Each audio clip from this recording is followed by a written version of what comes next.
ನಮಸ್ತೆ, ನಾನು ನಿಮ್ಮ ಕನ್ನಡತಿ. ಬನ್ನಿ ಇವತ್ತು ಬೆಂಡೆಕಾಯಿ ಪಲ್ಯ ಯಾವ ರೀತಿ ಮಾಡೋದು ಅಂತ ನೋಡೋಣ. ನೋಡಿ, ಇಲ್ಲಿ ನಾನು ಒಂದು 3/4 kg ಎಳೆ ಬೆಂಡೆಕಾಯಿನ ತೊಳೆದ್ಬಿಟ್ಟು ತೊಗೊಂಡಿದ್ದೀನಿ.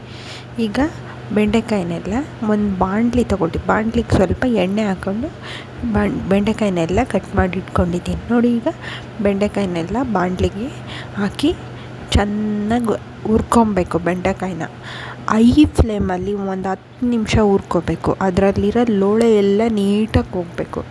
ಆವಾಗಲೇ ನಿಮಗೆ ಬೆಂಡೆಕಾಯಿ ಪಲ್ಯ ರುಚಿ ಚೆನ್ನಾಗಿ ಬರುತ್ತೆ. ಇಲ್ಲ ಅಂದರೆ ಲೋಳೆ ಅಂತ ಒಬ್ರೊಬ್ರು ಬೆಂಡೆಕಾಯಿನೇ ತಿನ್ನೋದಿಲ್ಲ, ಗೊತ್ತಾ?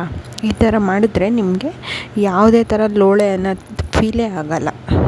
ಒಂದು ಸರಿ ನೀವು ಮನೇಲಿ ಟ್ರೈ ಮಾಡಿ. ಚೆನ್ನಾಗಿ ಬಂದಿಲ್ಲ ಅಂದರೆ ಕಮೆಂಟ್ ಮಾಡಿ. ನೋಡಿ, ಈಗ ನಾನು ಪಕ್ಕದಲ್ಲಿ ಇನ್ನೊಂದು ಪ್ಯಾನ್ಗೆ ಒಂದು ಸ್ವಲ್ಪ ಎಣ್ಣೆ, ಸಾಸಿವೆ, 1 ಟೇಬಲ್ ಸ್ಪೂನಷ್ಟು ಕಡಲೆಬೇಳೆನ ತೊಗೊಂಡಿದ್ದೆ. ಈಗ ಇದು ಗೋಲ್ಡನ್ ಬ್ರೌನ್ ಕಲರ್ ಬರೋವರೆಗೂ ಚೆನ್ನಾಗಿ ಫ್ರೈ ಮಾಡ್ಕೊಳ್ಳಿ. ಈಗ ಇದಕ್ಕೆ ನಾನು 2 ದೊಡ್ಡ ಸೈಜ್ ಈರುಳ್ಳಿ, 2 ದೊಡ್ಡದು ಟೊಮೆಟೊನ ಕಟ್ ಮಾಡಿ ಇಟ್ಕೊಂಡಿರ್ತೀನಿ. ನೋಡಿ, ಇದು ಚೆನ್ನಾಗಿ ಗೋಲ್ಡನ್ ಕಲರ್ ಬರೋವರೆಗೂ ಹುರ್ಕೋಬೇಕು. ಈಗ ಟೊಮೆಟೊ ಈರುಳ್ಳಿನೂ ಕಟ್ ಮಾಡಿದ್ದೀನಿ. ಪಕ್ಕದಲ್ಲಿ ನಾನು ಬೆಂಡೆಕಾಯಿನೂ ಹುರ್ಕೋತಾ ಇದ್ದೀನಿ. ಅದ್ರ ಪಕ್ಕದಲ್ಲಿ ಪಲ್ಯನೂ ಮಾಡ್ಕೊತಾ ಇದ್ದೀನಿ. ನೋಡಿ, ಇದೆ. ಈಗ ನಾನು ಇದಕ್ಕೆ ಈರುಳ್ಳಿ ಸೇರಿಸ್ಕೊಳ್ಳೋಣ. ಈಗ ಈರುಳ್ಳಿನ ಹಾಕೋತಾ ಇದ್ದೀನಿ. ಈರುಳ್ಳಿ ಜೊತೆಗೆ ನೀವು ಹಸಿಮೆಣ್ಸಿನ್ಕಾಯಿನೂ ಹಾಕ್ಬೋದು. ಯಾಕೆಂದರೆ ನಾನು ಹಸಿಮೆಣ್ಸಿನ್ಕಾಯಿ ಹಾಕ್ತಾಯಿಲ್ಲ, ನಾನು ಸಾರಿನ ಪುಡಿ ಹಾಕ್ತಿದ್ದೀನಿ. ಸಾರಿನ ಪುಡಿನಲ್ಲಿ, ಬೇಳೆ ಸಾರು ಪುಡಿನಲ್ಲಿ ಖಾರ ಇರುತ್ತೆ. ಅದಕ್ಕೆ ನಾನು ಇಲ್ಲಿ ಹಸಿಮೆಣ್ಸಿನ್ಕಾಯಿ ಹಾಕ್ತಿಲ್ಲ. ನೀವು ಹಸಿಮೆಣ್ಸಿನ್ಕಾಯಿ ಹಾಕ್ಕೊಂಡು ಸಾರಿನ ಪುಡಿ ಇಲ್ಲ ಅನ್ನೋರು ಧನಿಯಾ ಪುಡಿ ಹಾಕ್ಕೊಂಡು ಇದನ್ನ ಪಲ್ಯ ಮಾಡ್ಕೊಳ್ಳಿ, ಚೆನ್ನಾಗಿರುತ್ತೆ, ಅದು ಟೇಸ್ಟು. ನೋಡಿ, ಈಗ ಟೊಮೊಟೊನೂ ಹಾಕ್ಕೊಂಡು ಚೆನ್ನಾಗಿ ಒಂದು 5 ನಿಮಿಷ ಫ್ರೈ ಮಾಡ್ಕೊಳ್ಳಿ.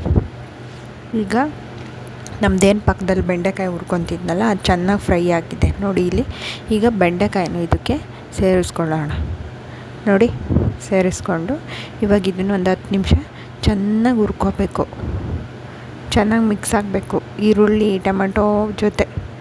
ಇದಾದಮೇಲೆ ನಾನಿಲ್ಲಿ ಏನು ಮಾಡ್ತೀನಿ, ಒಂಚೂರು ಅರಿಶಿನನೂ ಸೇರಿಸ್ಕೊತಾ ಇದ್ದೀನಿ. ಅರಿಶಿನ ಹಾಕಿ ಫ್ರೈ ಮಾಡ್ಕೊಳ್ಳಿ.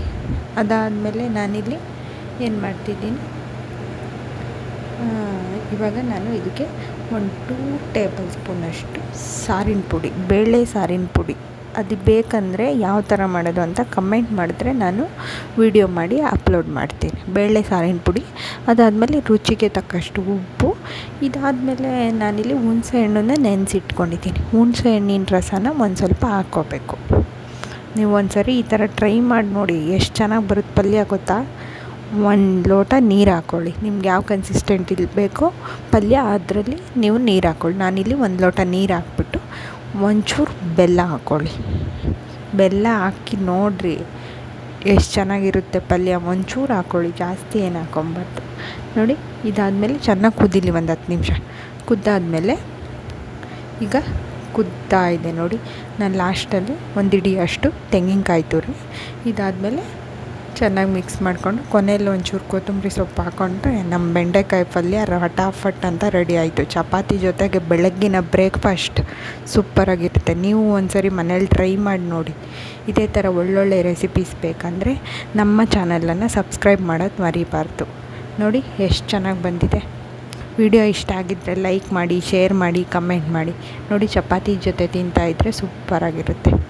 ನೋಡಿ, ಎಷ್ಟು ಸೂಪರಾಗಿದೆ. ಇದೇ ಥರ ಒಳ್ಳೊಳ್ಳೆ ವಿಡಿಯೋಕ್ಕಾಗಿ ನಮ್ಮ ಚಾನಲನ್ನು ಸಬ್ಸ್ಕ್ರೈಬ್ ಮಾಡಿ. Thank you for watching.